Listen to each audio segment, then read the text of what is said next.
देखिए, मैं किस्मत आजमाने तो नहीं आई हूँ, मैं यहाँ आई हूँ काम करने के लिए। हम कॉलेज में भी बहुत सालों से लोगों की खिदमत कर रहे हैं। ये वार्ड में ना ही कोई स्किल सेंटर है, ये वार्ड में कहीं आप देख लीजिए कोई खेलने का ऐसा मैदान नहीं है, इस वार्ड में गंदगी है, इस वार्ड में यानी इतनी सारी चीज़ें देखने के बाद लगा कि क्यों ऐसा है। देखिए, मैंने यहाँ पर एक जगह देखा कि बीएमसी स्कूल को भी बंद कर दिया गया है, जबकि बीएमसी स्कूल को हम अगर अच्छा करें, अच्छे से चलाएं, उसके अंदर सीबीएसई, आईसीएसई, आईजी बोर्ड लेकर आएं और ऐसे बजट है गवर्नमेंट के पास जो हम स्कूल को वापस से खड़ा करके अच्छा लेकर कर सकते हैं। बीएमसी का जो बजट आता है वो बहुत हैवी बजट आता है, 60 से 70 हज़ार करोड़ के बीच में बजट है। अगर एक वार्ड के बीच में देखा जाए तो 260 करोड़ का एक साल का बजट है, लेकिन वो 260 करोड़ कहाँ पर खर्च हुए ये पता नहीं चलता। पीडीए पे काम करना है, पीड़ित, दलित, अल्पसंख्यक, तो ये एक चीज़ लगता है कि सबसे ज़्यादा प्रॉब्लम पीड़ित को है, जो हमारे लोग हैं, दलित हैं, माइनॉरिटीज़ को हैं, तो इनके साथ काम करेंगे ना। जो पार्टी उस पर कर रही है, बाकी कोई पार्टी इन पे काम नहीं कर रही, इसलिए हमने समाजवादी को चुना। आदाब, नमस्कार, मैं वसीम अख्तर और आप देख रहे हैं द लीडर हिंदी। मुंबई महानगर पालिका यानी बीएमसी में यूं तो बहुत से उम्मीदवार मैदान में हैं, सियासी दिग्गजों से लेकर रईस और कम पैसे वाले भी किस्मत आजमा रहे हैं, लेकिन कुल 227 वार्डों में एक वार्ड का चर्चा इसलिए बहुत ज़्यादा हो रहा है क्योंकि यहाँ सबसे ज़्यादा पढ़ी लिखी महिला निटाल ठोकी है। वो कंप्यूटर इंजीनियरिंग में डबल पीएचडी हैं, आर्टिफिशियल इंटेलिजेंस में तो वो अमेरिका से पीएचडी करके आई हैं। नाम उनका ज़ेबा मलिक है और वो मुंबई के बेहद मशहूर साबु सिद्दीक पॉलीटेक्निक की प्रिंसिपल हैं। आखिर क्या वजह रही कि स्टूडेंट्स को इंजीनियरिंग पढ़ाते पढ़ाते वो बीएमसी चुनाव में कूद आई, ये जानने की जुस्तजू हमें ज़ेबा मलिक तक ले गई। वो मलिक लियाकत हुसैन के नाम से एक ट्रस्ट भी चलाती हैं जिसके ज़रिए होनहार स्टूडेंट्स के लिए स्कॉलरशिप का इंतज़ाम करती हैं। इस ट्रस्ट में वो चेयरपर्सन हैं। उनके बारे में ये भी जानकारी मिली कि वो उन लियाकत हुसैन की साहबजादी हैं जो कुल्ला से विधायक रहे। आइए आपको उनसे रूबरू कराते हैं। मुंबई में बीएमसी की लड़ाई काफी दिलचस्प मोड़ पे पहुंच चुकी है। तमाम पार्टी के कार्यकर्ताओं की बात करें या नेताओं की बात करें या जो चुनाव लड़ रहे हैं, वो अपनी जमीनी जो रैलियां हैं वो लगातार करते हुए नजर आ रहे हैं। हमारे साथ वार्ड नंबर 213 की ज़ेबा मलिक चुनाव लड़ ली है। ज़ेबा मलिक की खास बात यह है कि वो साबु सिद्दीक इंजीनियर कॉलेज की प्रिंसिपल है, वो इस वार्ड से अपनी किस्मत आजमा रही है। ज़ेबा मलिक जी, एक प्रिंसिपल होने के नाते आप इस फील्ड में आने के लिए किस तरीके से सोचा?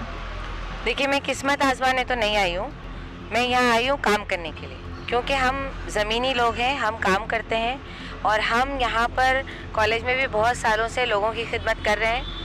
लेकिन जैसा कि मैंने कहा कि ये वार्ड मेरे एरिया से लगता है, मेरे पास जब बच्चे आते हैं बहुत सारे, तो बहुत सारे मसाइल बताते हैं और इसलिए उनके मसाइल देखने के बाद लगा कि जो मसाइल एजुकेशन से रिलेटेड है वो हम सॉल्व कर लें, लेकिन जो मसाइल रोज़मर्रा की उनकी ज़िंदगियों से हैं, जब हम उनकी काउंसलिंग वगैरह करते हैं तो पता चलता है कि ये वार्ड में ना ही कोई स्टडी सेंटर है, ये वार्ड में ना ही कोई स्किल सेंटर है, ये वार्ड में कहीं आप देख लीजिए कोई खेलने का ऐसा मैदान नहीं है, इस वार्ड में गंदगी है, इस वार्ड में यानी इतनी सारी चीज़ें देखने के बाद लगा कि क्यों ऐसा है। जबकि आपको पता होगा कि बीएमसी का जो बजट आता है वो बहुत हैवी बजट आता है, 60 से 70 हज़ार करोड़ के बीच में बजट है। अगर एक वार्ड के बीच में देखा जाए तो 260 करोड़ का एक साल का बजट है वार्ड पर, लेकिन वो 260 करोड़ कहाँ पर खर्च हुए ये पता नहीं चलता। आपने एजुकेशन की बात करी, देखिए आप एजुकेशन फील्ड से ही आती हैं, बीएमसी के स्तर हम देख ही रहे हैं एजुकेशन के ऊपर खास तौर पे, तो क्या प्लान है आपका एजुकेशन को लेके, क्योंकि आप एजुकेशन फील्ड से आती हैं? देखिए, मैंने यहाँ पर एक जगह देखा कि बीएमसी स्कूल को भी बंद कर दिया गया है, जबकि बीएमसी स्कूल को हम अगर अच्छा करें, अच्छे से चलाएं, उसके अंदर सीबीएसई, आईसीएसई, आईजी बोर्ड लेकर आएँ और वो स्कूलों में गवर्नमेंट की तरफ से पूरी फ़ीस माफ़ होती है। तो जो हमारे पेरेंट्स जिनकी बहुत ज़्यादा ख्वाहिशात होती हैं कि हम अपने बच्चों को अच्छे स्कूल में डालें, अच्छे इंग्लिश मीडियम स्कूल में पढ़ाएं, क्योंकि देखिए बड़ी बड़ी स्कूलें जो आप देखते हो, क्राइस्ट चर्च है, बाकी जितने भी स्कूलें हैं यहाँ पर, तो वो सारे कॉन्वेंट स्कूलों में देखने के बाद हमारी जो माएँ हैं, हमारी लेडीज़ है, वो चाहते हैं कि उनके बच्चे भी वो अच्छी स्कूल में पढ़े, लेकिन वो फ़ीस अफोर्ड नहीं कर पाते। तो वही करिकुलम, वही जो स्टैंडर्ड है हम यहाँ की स्कूलों में, जो हमारे गवर्नमेंट की स्कूलें हैं बीएमसी में, उसमें क्यों नहीं ला सकते? तो हम उसमें भी ला सकते हैं और ऐसे बजट हैं गवर्नमेंट के पास जो हम स्कूल को वापस से खड़ा करके अच्छा लेकर कर सकते हैं। आपको ऐसा क्यों महसूस हुआ कि मुझे कॉर्पोरेशन का इलेक्शन लड़ना चाहिए, मैं कॉलेज के प्रिंसिपल हूँ, फिर भी मुझे कॉर्पोरेशन लड़ना चाहिए, इसके अंदर क्या हासिल करना चाहेंगे आप? देखिए, मैं कॉलेज में थी तो मेरे पास लिमिटेड आते थे बच्चे, हमारी सीट है सपोज़ 600, तो 600 लिमिटेड बच्चे आए और मैं उन पे काम कर रही थी, लेकिन मैं उन सिर्फ 600 बच्चों पे काम नहीं करना चाहती, मैं यहाँ के 50,000 लोगों पर काम करना चाहती हूँ, उनके एजुकेशन पे काम करना चाहती हूँ, उन लोगों को अच्छी एजुकेशन मिले उसके लिए काम करना चाहती हूँ। उसके बाद देखिए बच्चे एजुकेशन ले रहे हैं लेकिन जॉब नहीं, तो मैं प्लेसमेंट पे काम करना चाहती हूँ, मैं उनके स्किल पे काम करना चाहती हूँ, क्योंकि स्किल भी हमारे पास है। हम बच्चों को अगर स्किल ओरिएंटेड कोर्सेज सिखाएं, उनको बताएं, तो वो बच्चा अपने पैरों पे खड़े हो जाएगा। और अगर ये हर कोई जॉब करने लग जाए, अच्छी जॉब मिले या बिजनेस एंटरप्रेन्योर बनाना है हमको, अगर ये सब हो जाए तो देखिए एरिया खुद ब खुद अपलिफ्टमेंट में जाता है, ऑटोमेटिक अपलिफ्ट होता है। जब एजुकेशन बढ़ेगी, ताकत बढ़ेगी, लोगों के अंदर पैसा आना शुरू होगा, तो खुद ब खुद ये वार्ड फ्लरिश करेगा। क्या वजूहत रही कि आपने समाजवादी पार्टी को चुना? देखिए समाजवादी पार्टी इससे चुनी गई क्योंकि आप देख रहे हैं कि वर्षा गायकवाड़ ने जब लोगों के ऊपर यहाँ पर मुसलमान बच्चे जब छूटे थे 12, वो जो ट्रेन ब्लास्ट के ऊपर, तो उसमें ऐसा देखा मैंने कि उन्होंने एक स्टेटमेंट दिया कि भाई ये लोगों के ऊपर इनको जो छोड़ा गया है वो सही नहीं है, और इससे सही नहीं है कि गवर्नमेंट ने बराबर पुरावे नहीं दिए और गवर्नमेंट ने उनके ऊपर बराबर से इन्वेस्टिगेशन नहीं किया, इसलिए उन बच्चों को यहाँ पर छोड़ना नहीं चाहिए था, और उन्होंने उनकी वजह से वो मैटर सुप्रीम कोर्ट में चला गया। और ये चीज़ जब हुई तो उस वक्त यहाँ के एमएलए अमीन पटेल या जितने भी मुस्लिम एमएलए वो सब चुप थे।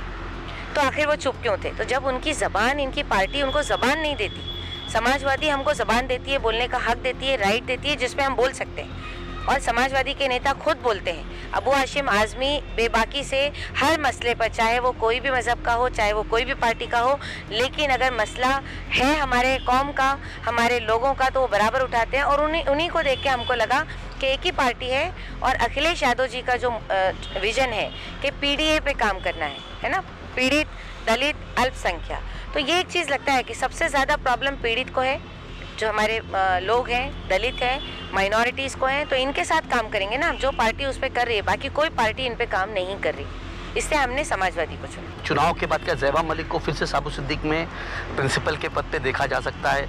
क्या आने वाला फ्यूचर के लिए आपने क्या सोचा है? देखिए गवर्नमेंट के नॉर्म्स के हिसाब से तो ऐसा होता है कि अगर मैं इलेक्शन जीत जाती हूँ तो उसके बाद हमारे पास प्रोसेस है लीन वगैरह का, लेकिन मैं तो जीतने के बाद बट नेचुरल है कि अपने वार्ड में काम करूँगी, क्योंकि जब मैं वहाँ से प्रिंसिपल हूँ ऑलरेडी, तो मैं यहाँ आ रही हूँ, तो मैंने ये प्लान विजन बना के आई हूँ कि अगर मैं जीतती हूँ तो मैं इस वार्ड के अंदर हेल्थ, एजुकेशन और इन सब चीज़ों पे काम करूँ।